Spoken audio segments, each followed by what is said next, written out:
দেখুন বন্ধুরা, এই বাড়িতে পালিত কুকুরগুলো একটি চোরকে কিভাবে হেনস্থা করলো দেখুন।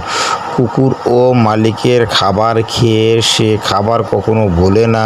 সে মালিকের কাজ ঠিক টাইমে ঠিক মতোই করে। মানুষ বেইমান হতে পারে কিন্তু পশু পাখি কখনো বেইমানি করতে পারে না।